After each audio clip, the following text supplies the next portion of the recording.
وبالنسبه لهذا المشروع اخوتي فخاص بالبنات وبالرجال، يعني حتى انت تقدري تخدمي غير من دارك.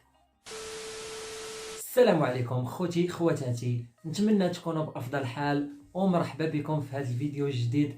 اول شيء ما تنساوش تعطونا واحد لايك وواحد اشتراك باش تدعمونا باش نقدم لكم المزيد ان شاء الله.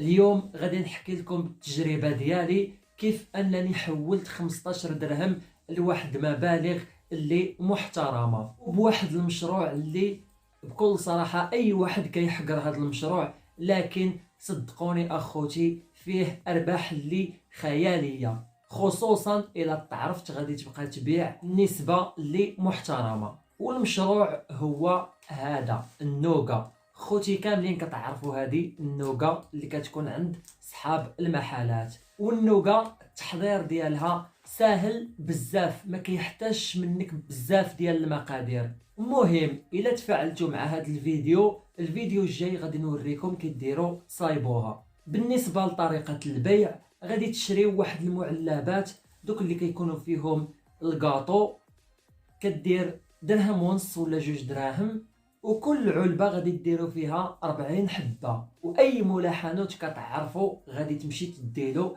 ديك 40 حبه في ديك المعلبه وغادي تقول له خليها عندك هنايا بيعها وغادي نتقاسموا الربح. المهم سير عند صحاب الحوانت كاملين اللي في السيكتور ديالك وكون اكيد انهم ما غاديش يردوك. انا بكل صراحه اللي كنت نمشي عنده الحمد لله عندي اسلوب الاقناع، يعني تهضر معاه بالظرافه وتقول له انا باقي شاب، انا باقي كنقرا، ممكن تعاونني، ممكن تخلي لي هذه وغادي نتفاهموا وغادي نديو الربح، انت غادي دير الربح ديالك وانا غادي ندير الربح ديالي، يعني راه حتى هو رابح معاك، من المؤكد انه غادي يقبل.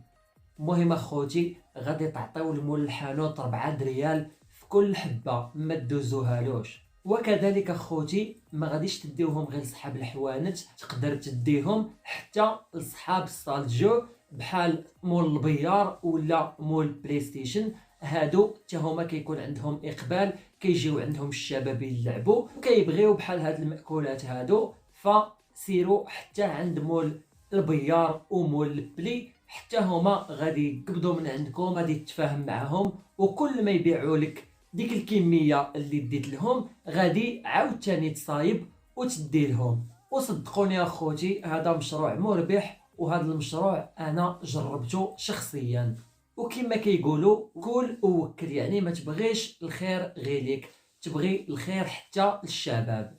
وهنا اخوتي نوصلوا لنهايه الفيديو، شكرا لكم على مشاهده الفيديو. ما تنساوش تشتركوا في القناه وتضغطوا لنا على لايك، لحقاش غادي نبقى نقدم لكم ديما مشاريع اللي براس مال صغير وربح كبير.